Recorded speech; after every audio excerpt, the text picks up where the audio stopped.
Assalamualaikum warahmatullahi wabarakatuh. Al-Fatihah liridhaillah wa ila hadratin Nabi Muhammad Mustafa Rasulillah sallallahu alaihi wasallam. Thumma ila ruhi abaihi wa ikhwanihi minal anbiya'i wal mursalin wa likulli minhum was-sahabati wal qarabati wat tabi'ina lahum bi ihsanin ila yaumiddin.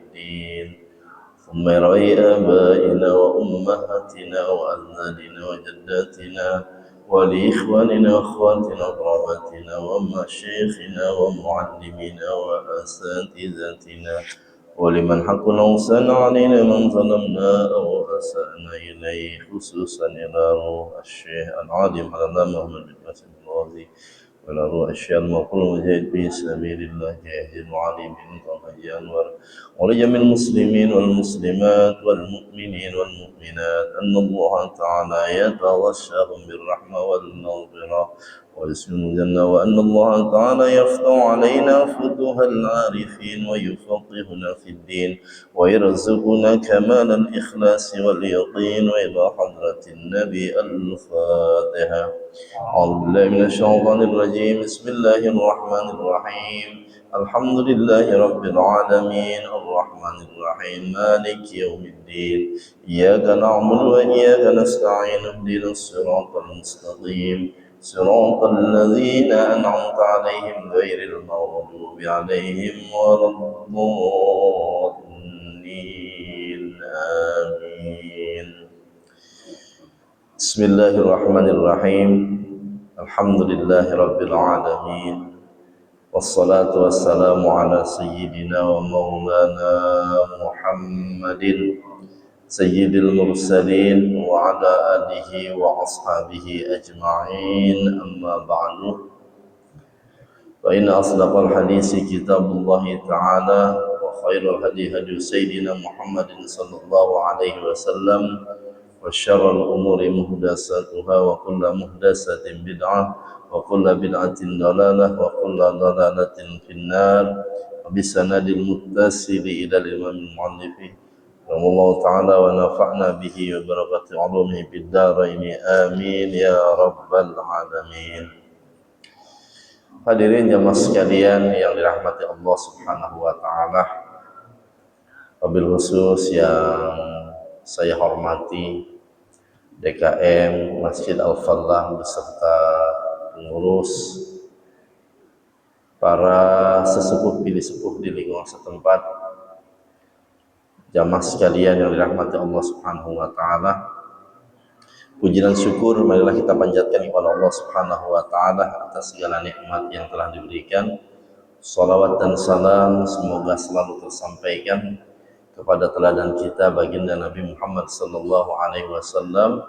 Mudah-mudahan kita termasuk umatnya yang bisa istiqomah dalam menegakkan sunnah-sunnahnya. Alhamdulillah, malam ini kita bisa hadir kembali dalam rangka kegiatan rutinitas bulanan kita yang hampir 2 bulan kita tawakuf menjelang Ramadan dan juga setelah Ramadan atau Idul Fitri. Alhamdulillah malam ini kita masuk tanggal 1 ya, bulan Zulqa'dah.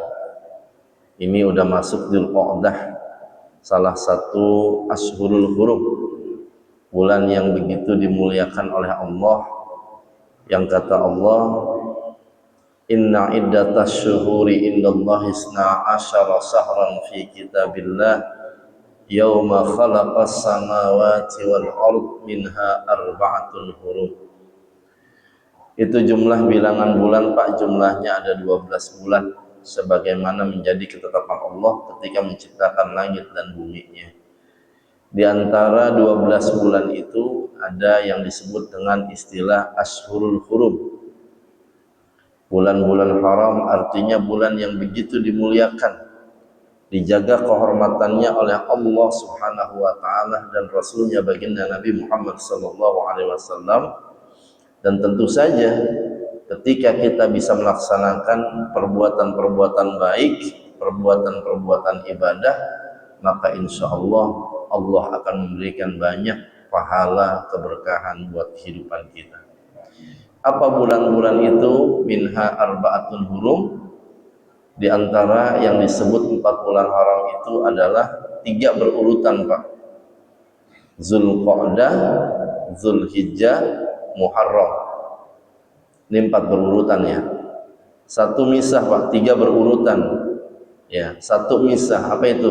Rajab. Ya. Jadi kita habis Ramadan, Syawal, ini Zulqa'dah nih. Mantepin lagi nih.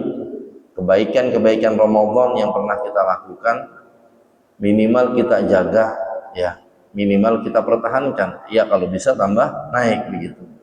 Jangan habis Ramadan, ini bahasa orang Kali Abang ini kanclep, Pak, atau kanclep, udah hilang udah, ya, jamaahnya udah jarang begitu ya, tadarusnya udah jarang begitu, puasanya udah hilang begitu.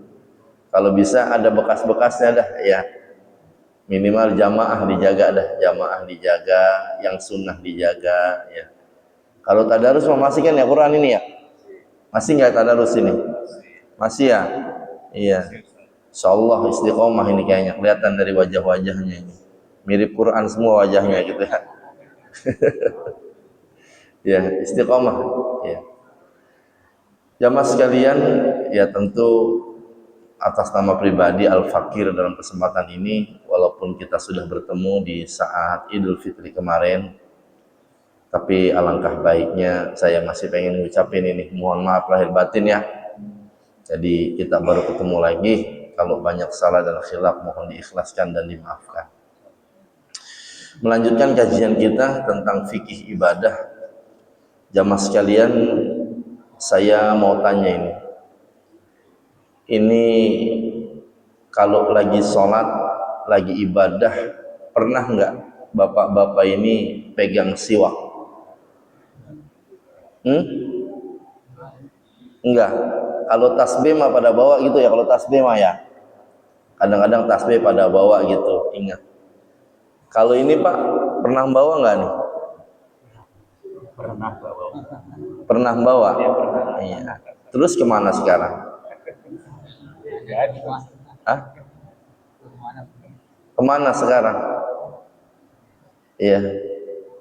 Ini Pak, ya. Ini siwak ini bukan cuma bahasa orang nih ya. Bukan cuma pegangannya para ustadz, para habaib, bukan. Ini semua kita umat Islam yang mengaku umat Nabi Muhammad disunahkan itu. Ya. Makanya kalau ada saudara kita, teman kita pulang haji atau umroh begitu, ini jangan gamis mulu yang diminta. Ya, gamis jam-jam, gamis jam-jam. Kalau bisa apa? Sekali-kali minta apa? Siwak. Ini mah paten, Pak. Setahun bisa nggak habis ini kadang-kadang kalau nggak hilang. Ya. Ya, ini saya lihat kadang-kadang kita banyak yang entah mungkin tahu tapi emang malu begitu, atau memang kagak tahu sama sekali. Ya, makanya malam ini kita bahas nih. Kalau bab sholat kemarin kita udah hampir selesai, hatam sudah kalau nggak salah. Nah sekarang berkaitan dengan apa? Toharohnya kita bahas. Nanti setelah ini kita bahas mungkin bab-bab wudu, sunnah-sunnahnya dan sebagainya. Bismillahirrahmanirrahim. Faslun, bermula ini yaitu satu fasal.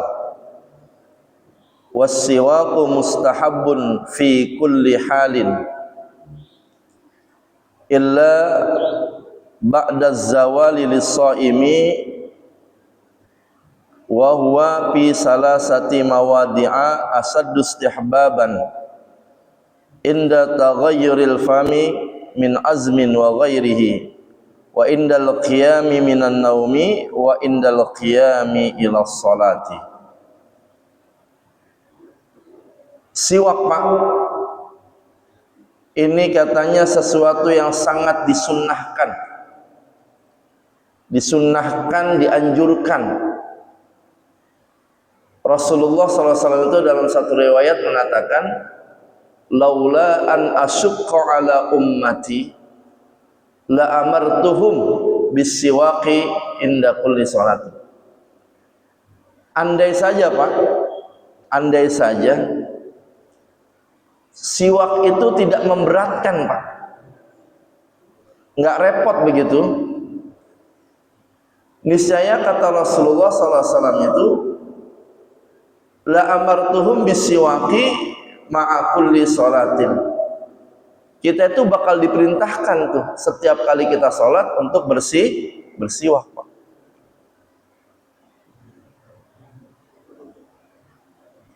Dan ternyata Pak,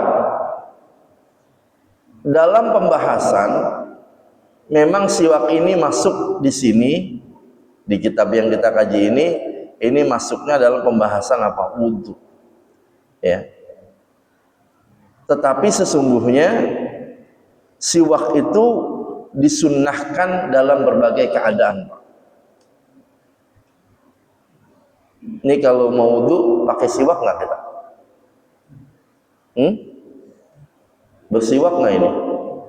Nggak juga. Mau ngaji bersiwak nggak? Nggak juga. Terus kapan bersiwaknya? Kalau punya. Tapi begini pengertiannya. Sebetulnya dalam prakteknya kegiatan bersiwak ini sering dilakukan sama bapak-bapak. Karena sesungguhnya begini Pak, bersiwak itu kan aktivitas membersihkan kotoran yang ada di mulut, di gigi ya. Dengan apa? Ya dengan sesuatu yang bisa membersihkannya. Misalnya sikat gigi termasuk bagian bersiwak nggak? Bersiwak kan ya?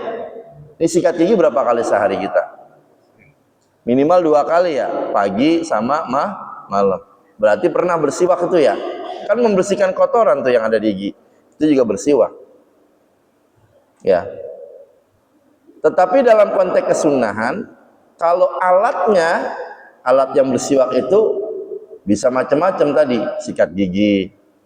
Terus apa? Ini sorban ini Pak. Bisa. Maka kadang-kadang beberapa guru kita mau sholat pakai sorban begini kan ya? Tuh, saking apa? Menjaga kesunahan tuh. Atau pakai apa? Kadang pakai ujung apa tuh? Baju, saking menjaga kesunahan begitu. Ya, pernah nggak begitu nih kira-kira kita? Enggak juga kita mah. Iya. Paling sering pakai apa tuh? Sikat gigi paling sering. Ya. Nah itu pernah bersiwak sebetulnya. Nah tetapi dalam pengertian alat yang paling utama itu bersiwak itu dengan apa? Ini namanya ada kayu arok Pak. Nih. Ini di Arab ini khusus spesial ini. Ya, nggak tahu sekarang harganya berapa itu. Ntar kalau ada teman haji atau umroh, tanya dah. Ya, dia kayunya lembut Pak, lembut kayunya. Itu semakin kena air tuh semakin lembut dia. Ada seratnya juga, karena emang khusus spesial Pak. Ya, jadi kalau kita pakai tuh lembut. Ya, jangan asal kayu Pak. Mentang-mentang dari Arab dibagi, wah ini siwak nih, nggak taunya kalau sengon dari Indonesia, habis mulutnya ntar. Lembut nih, kalau dia lembut, ya semakin kita pakai apa, semakin lembut, apalagi dikasih air gitu. Nah, ini nih, ya kalau bisa, ya sekarang banyak di Indonesia juga ya, dijual tuh banyak, ya. Ini satu bisa bulanan Pak, ya. Bahkan saya punya alat tempatnya, kalau bisa tempatnya tuh ada kita. Dikantongin gitu kayak pulpen, bersih jadinya. Ya, dijaga. Ini kalau bisa mulai udah megang siwak, Pak. Ya. Ini sunnahnya bersiwak, Pak. Ya. Baik dalam keadaan punya wudhu, nggak punya wudhu, boleh. Dalam keadaan hadas besar, hadas kecil, boleh. Perempuan dalam keadaan suci atau dalam keadaan boleh bersiwak. Nih kebolehannya nih ya, kesunahan secara umum. Tuh. Tetapi dalam prakteknya, nah ini yang kita bahas nih, biar paham. Kalau paham mengerjakannya, insya Allah sesuai dengan aturan sunnah, pahalanya tambah banyak. Yang pertama, siwak ini secara umum boleh dipakai kapan aja, ya jelas ya, kapan aja itu, kapan aja boleh dipakai. Tapi ada waktu-waktu yang menjadi sunnah muakkadah nih, sunnah yang sangat dianjurkan. Nah ini nih, kapan itu? Yang pertama, bersiwaklah kalian ketika akan berwudu, Pak. Akan berwudu. Kapan itu akan berwudu? Ini ada dua pendapat. Yang pertama, kata Imam Ibnu Hajar Al-Haytami, ente kalau mau bersiwak sebelum wudu itu, habis cuci tangan, ya, kan ada sunnah wudu apa tuh? Cuci tangan begitu ya. Terus gimana apa? Memasukkan hidung kah? Air ke dalam hidung, kumur-kumur, itu sunnah apa? Nah, habis cuci tangan sebelum ente kumur-kumur tuh, nah di situ tuh ente mulai sunnah bersiwak, ente niat nawaitu istiaka sunnatan lillahi ta'ala. Kalau pakai bahasa Indonesia gampang aja, udahlah, aku niat bersiwak karena Allah Ta'ala. Itu tuh sebelum kumur-kumur. Yang pertama, kalau mau wudhu, sunnahnya di situ. Jadi habis cuci tangan, sebelum kita kumur, kita sunnah bersiwak. Ya. Pendapat yang kedua, kata Imam Romli, itu Pak, sebelum ente cuci tangan, sebelum cuci tangan, ya, melaksanakan aktivitas sunnah wudhu, maka di situ tuh ente boleh biar siwak. Cuman Pak, kalau melakukan sunnahnya habis cuci tangan, kita mau kumur-kumur, berarti kita nggak usah pakai niat bersiwak lagi, langsung aja udah kita bersiwak. Tapi kalau melaksanakannya sebelum cuci tangan, berarti kita niat bersiwak dulu. Tadi yang saya bilang, nawaitul istiaq lillahi ta'ala, aku niat bersiwak karena Allah Ta'ala. Kok kenapa kalau pas mau kumur? Sebab kan pada saat kita cuci tangan, itu kita sudah ada niat tuh, nawaitu ada'a sunnatan lillahi ta'ala, saya niat melaksanakan sunnah wudhu karena Allah Ta'ala. Di situ kita udah baca niat tuh untuk melaksanakan sunnah wudhu. Ini saya mau tanya, ini lagi wudhu begini nggak nih ngerjainnya? Lagi wudhu, kita wudhu begini nggak? Cuci tangan, kumur-kumur, masukin air ke dalam hidung begitu. Dikerjain ya ini? Dikerjain. Baca niat nggak tuh? Emang apa nggak baca? Dibaca Pak. Udah, pada saat kita mau ngerjain wudhu, saya niat mengerjakan sunnah wudhu. Ingat, innamal a'malu bin, segala sesuatu perbuatan itu akan dinilai tergantung bagaimana niatnya. Tuh, besok diamalin ini. Jangan main cuci tangan aja, tangan sambil kongkol ya kadang-kadang. Gimana kabarnya, sehat apa kagak? Waduh, iya, amalin ini sunnah ya. Tuh. Jadi kalau sebelum cuci tangan berarti apa?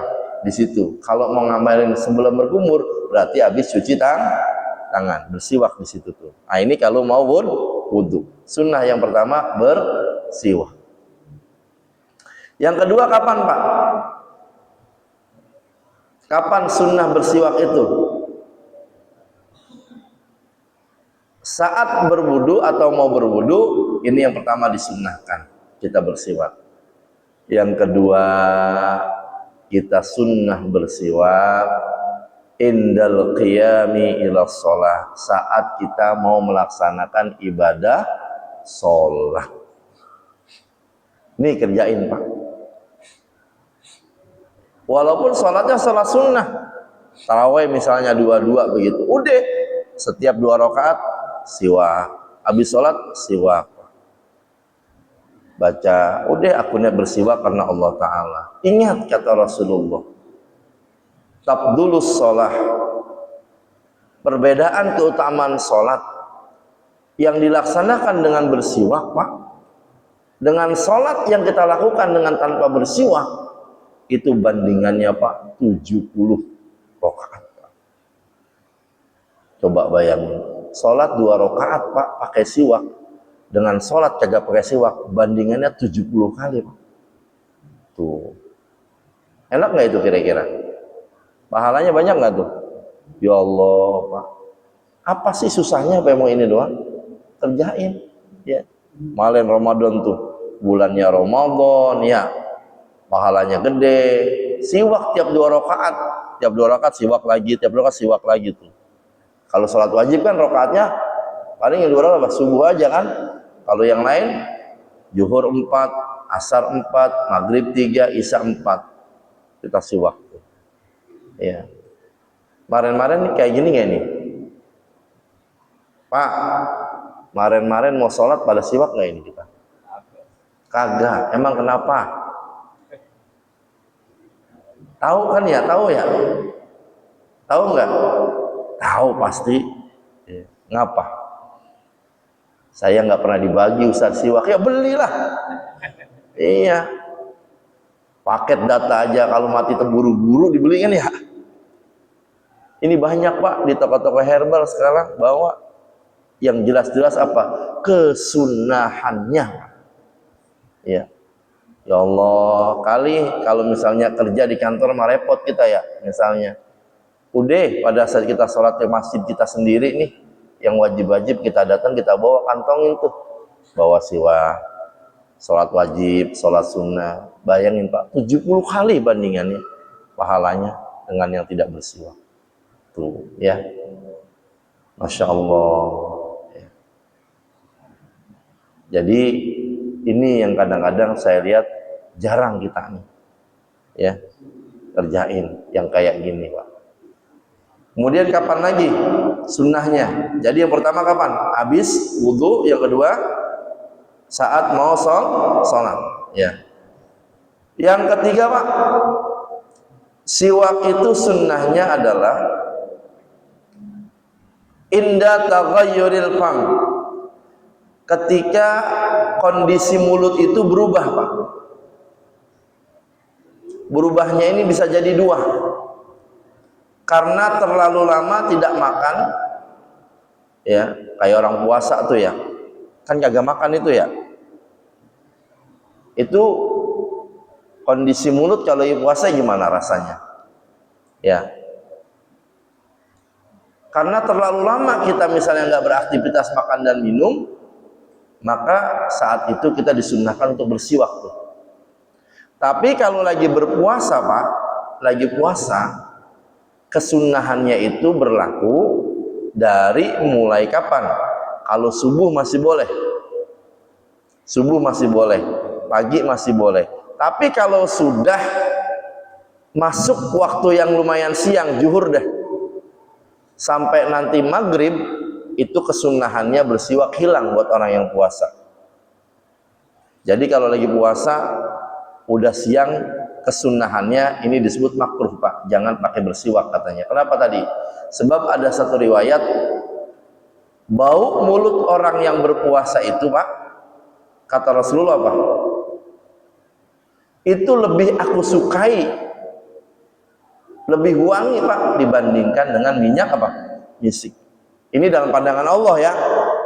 Ya, dalam pandangan Allah tuh. Makanya di situ saat misalnya kita sudah siang, ya kira-kira zuhur lah. Ya. Sudah siang-siang itu sampai nanti menjelang maghrib atau maghrib, ini kesunahan siwak itu buat orang yang puasa ini dimakruhkan. Tapi kalau pagi masih boleh. Tuh. Tapi kalau nggak puasa, tapi emang lagi nggak makan, misalnya nggak minum, sunnah, Pak, kita bersiwak. Tuh. Yang kedua, bisa jadi apa? Kondisi mulut disunnahkan bersiwak itu kalau kita habis makan makanan yang kagak enak, Pak, baunya. Banyak nggak? Banyak. Bawang merah, bawang putih, ya, apalagi jengkol, apalagi pete gitu ya. Makanya kalau habis makan jengkol Pak, biar nggak bau, makan pete, gitu. Ya, jadi baunya gak hilang, bau jengkolnya hilang, jadi bau apa? Pete. Ya, itu kalau kita habis makan makanan yang bau Pak, termasuk mungkin yang merokok gitu ya. Kadang-kadang kan kurang enak juga tuh ya, samping kanan kiri nyium. Itu sunnah tuh Pak, bersiwak itu. Iya. Makanya Pak, adab kita dulu di masjid itu ya, iza ahadukum ya, jika kamu itu sholat Pak, atau iza akala ahadukum, kalau kamu makan Pak, makan makanan yang bau, artinya apa? Yang menyebabkan orang lain itu nggak enak Pak, itu kita disuruh apa ya? Bersihin dulu kata Rasulullah. Sebab kenapa? Malaikat aja Pak, malaikat itu merasa terganggu Pak. Ya, sebagaimana manusia terganggu karena baunya. Tuh, jadi kalau habis makan makanan yang bau apa? Minimal kita berkumur, bersihin dulu mulut kita. Jangan main sholat aja Pak. Makanya sunnah tuh, bangun tidur, ya, bersiwak tuh. Kenapa tadi? Agar kemudian segala sesuatu yang mungkin bekas kita makan itu minimal apa? Tidak terlalu menyengat baunya Pak. Iya. Jangan habis makan jengkol sendirian misalnya. Iya. Kita sholat, ya, kanan kiri nyium baunya doang Pak. Iya. Tuh. Itu kurang bagus Pak, kurang cakep. Kalau habis makan makanan yang bau kenapa?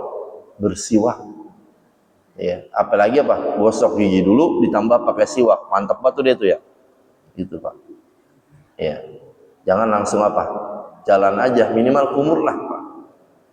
Nah, berapa udah? 3. Mau wudu, mau sholat, apa tadi? Habis makan makanan yang kurang enak baunya, maka disunnahkan kita bersiwak.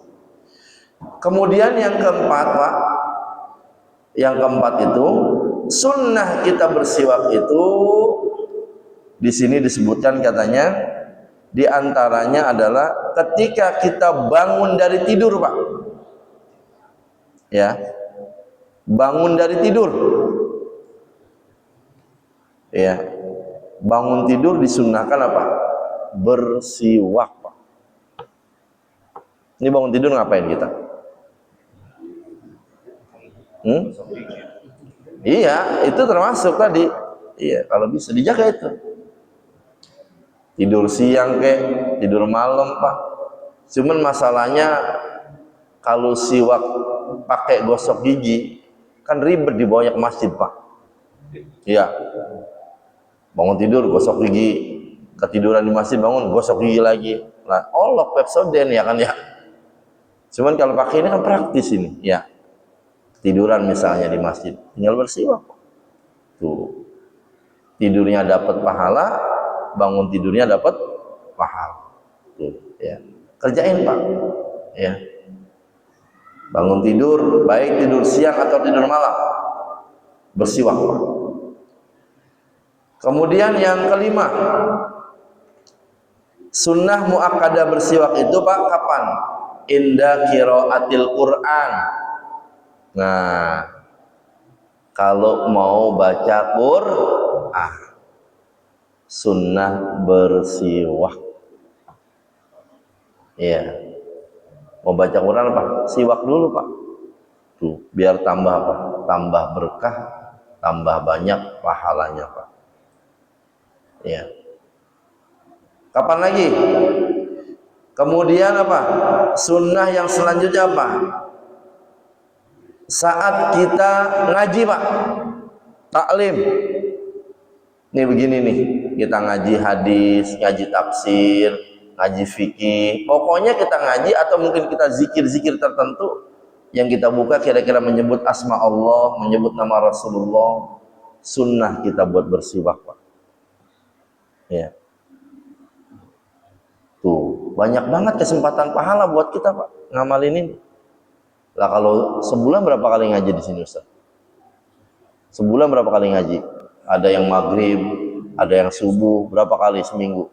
Tiap minggu ada? Tuh, tiap minggu ada. Berapa kali kita bersiwak tuh pahalanya? Ya, ngaji malam minggu siwak lagi, besok ngaji subuh nyiwak lagi. Ya, penuh udah pahala Pak. Kalau dibawa pulang kagak muat di rumah itu. Iya. Ya Allah, banyak banget Pak. Ya. Terus kapan lagi Pak? Habis baca Quran, habis taklim misalnya, ngaji, kemudian ini yang menarik nih Pak. Yang menarik di sini disebutkan juga katanya enda sakratil maut. Saat orang sakaratul maut Pak, itu masih sunnah buat disiwakin Pak. Coba bayangin. Orang sakaratul maut sunnah disiwakin. Ya tentu dia nggak nyiwak sendiri kan ya. Orang lagi sekarat masa bisa sendiri nyiwak? Disiwakin Pak. Bagaimana niatnya? Saya niat ya menyiwakkan atau bersiwak untuk fulan bin fulan karena Allah Ta'ala. Itu Pak katanya sakaratul maut satu kondisi yang luar biasa hebat Pak. Ini kita bahas sedikit nih. Dalam penelitian ada yang mengatakan sakaratul maut itu kesadaran manusia itu di bawah hampir Pak hanya 40%. Orang kalau mabok, tau mabok nggak? Pernah lihat dia orang mabok Pak? Karena minuman begitu kalau mabok. Dipukul, suruh mukul nggak dia? Mukul Pak. Suruh ngapain aja juga mau dia, kenapa? Sebab orang yang sedang dalam keadaan mabok itu katanya di bawah kesadarannya 50% Pak. Jadi setengah sadar, begitu kan ya? Ntar habis sadar baru ya, lah kok saya begini sih, begitu. Setengah sadar Pak, 50%. Nah sakaratul maut itu di atas itu Pak. Hampir kehilangan kesadaran 60%. Sisanya berapa? 40%. Bayangin coba. Saat 40% kondisi sakaratul maut, sakitnya luar biasa Pak. Itu banyak dijelasin sama guru-guru kita. Itu rasanya seperti apa? Mendapat sayatan pedang lebih dari berapa ratusan kali Pak. Dan yang paling hebat dalam riwayat Pak, orang saat sakaratul maut kesadarannya 40%, di situ Pak iblis dan setan turun dengan kekuatan yang paling inti Pak. Itu katanya Pak, kok ada dia akan duduk Pak. Rajanya, biangnya itu akan duduk di sebelah kanannya. Dia akan duduk datang dengan menyerupai wajah ibunya Pak. Sambil dia bilang, pula matilah kau dalam keadaan Yahudi. Kanan nggak nyanggup, dia akan datang dari sebelah kiri dengan menyerupai wajah ayahnya sambil berkata, ya fulan, matilah kau dalam keadaan Nasrani. Orang saat sakaratul maut itu Pak, cobaannya, godaannya luar biasa Pak. Makanya sunnah diapain itu? Diapain saat sakaratul maut? Laqinu mautakum la ilaha kita bimbing dengan apa? Talqin, begitu tuh Pak. Sebab kenapa? Biar ketika dibimbing saat dia meninggal dunia yang dia ucapin apa? Kalimat tauhid, la ilaha ini kata hadis Nabi, orang yang ketika meninggal dunia lisannya mengucap la ilaha illallah dakhalal jannah, bakal masuk surga. Itu di situ tuh. Karena saat sakaratul maut itu perjuangannya dahsyat Pak. Masya Allah, bayangin 40% kesadaran kita cuma yang kita pandang itu nggak jelas Pak. Kadang-kadang kita lihat apa? Dia cuma nangis gitu ya, keluar air mata, hanya dengan isyarat tangan yang bergerak. Tapi Masya Allah di saat itu cobaannya luar biasa. Ada orang yang datang dengan wajah ini, wajah itu, ngajakin dia Pak. Pernah ngalamin nggak nih ngeliat orang kayak gini? Iya, pernah ngalamin nggak? Dia sambil ngomong, ya Allah, ibu dari tadi bolak-balik aja, ibunya maksudnya udah nggak ada Pak. Itu ya. Atau mungkin ayah yang nggak ada, dia bilang, ya Allah, ayah bolak-balik aja dari tadi ngajakin kemana? Itu dia terbayang kayak gitu Pak. Tuh saat sakaratul maut Pak. Ya, makanya apa tadi? Sunnah tuh kalau bisa disiwakin Pak. Ditalkinin. Ya, dibimbing. Dibisikin di telinganya, la ilaha illallah, la ilaha illallah. kita ajarin apa? Ingatnya gitu ya. Ingat begitu. Nyebut bahasa kita ya. Biar apa? Dia mati dalam keadaan membaca la ilaha illallah. Dibimbing Pak, ya. Masya Allah. Mudah-mudahan husnul khotimah Pak. Ya, begitu. Jangan didiemin aja Pak. Emang udah mau mati, biarin aja. Begitu kadang-kadang. Ya Allah, ini anak kesian banget orang tuanya. Emang udah takdir Ustaz, biarin aja. Ya Allah. Rasulullah tuh ngajarin Pak. Ya. Buat kita bagaimana cara kita memuliakan orang tua kita, saudara kita, teman-teman kita, mungkin yang lainnya kerabat kita. Bimbing tuh. Saat sakaratul maut perjuangannya luar biasa Pak. Karena di situ Pak penentuan su'ul khotimah atau husnul khotimah. Ya. Jadi boleh disiwakin saat sakaratul maut. Kemudian kapan lagi Pak? Boleh bersiwak itu Pak saat kita dalam keadaan haus dan lapar. Haus dan lapar disunnahkan kita bersiwak. Tuh. Kemudian yang terakhir adalah sunnah kita bersiwak, sunnah muakkad ini saat berhubungan suami atau istri. Tuh. Sebelum berhubungan bersiwak, Pak. Selesai berhubungan sunnah bersiwak. Ada yang ngamalin begini kagak ini? Hah? Kelamaan Ustadz, waduh kelamaan Pak. Sunnah Pak. Nah di antara 10 ini tinggal kita mau ngamalin yang mana ini? Mau sebelum wudhu, atau di saat sholat, atau di saat kita mau ngaji, minimal ada aktivitas ibadah yang kita lakukan dengan melakukan sunnah-sunnah siwak. Ini kembali kepada pilihan kita. Paham ya? Jelas ya? Jangan malu Pak, bawa siwak jangan malu. Ya. Ini kadang-kadang usil aja. Ada orang naruh siwak di kantongnya digodain. Ya ilah, tumben banget pakai siwak. Biarin aja udah. Emang kenapa? Saya pengen ngamalin sunnahnya Rasulullah SAW. Begitu, jangan pakai malu. Sebelum sholat apa? Siwak. Kanan dulu Pak. Dari kanan bersihin, baru kiri jalan. Biar yang kiri bilang, yuk ilah, ribet amat mau sholat. Biarin. Kenapa? Saya lagi ngamalin sunnah Rasulullah. Hadisnya sahih, jelas Pak. Laula an asyukka ala ummati. Kalau kagak ngerepotin umatku, diperintahkan kita untuk bersiwak wajib setiap kali kita sholat. Coba bayangin, pahalanya begitu besar. Ya, mudah-mudahan kajian singkat kita ini, ya malam ini kita awali, kita mulai dengan semakin meningkatkan sunnah kita kepada Rasulullah SAW. Kita sering belajar hadis kan ya. Apa kata Rasulullah? Man ahya sunnati faqad ahabbani. Orang yang cinta menghidupkan sunnah-sunnahku itu orang yang termasuk cinta kepadaku, kata Rasulullah. Cinta sama Nabi Pak, sama Rasulullah buktinya apa? Menghidupkan sunnah-sunnah. Wa man ahabbani kana ma'i fil jannah. Orang yang menghidupkan sunnahku, ia termasuk cinta kepadaku. Orang yang cinta sama diriku, besok bersurganya bareng sama Nabi. Pengen gak masuk surga bareng Rasulullah Pak? Mau apa kagak? Masya Allah. Ayo deh dari sekarang yang sunnah-sunnah kita kerjain.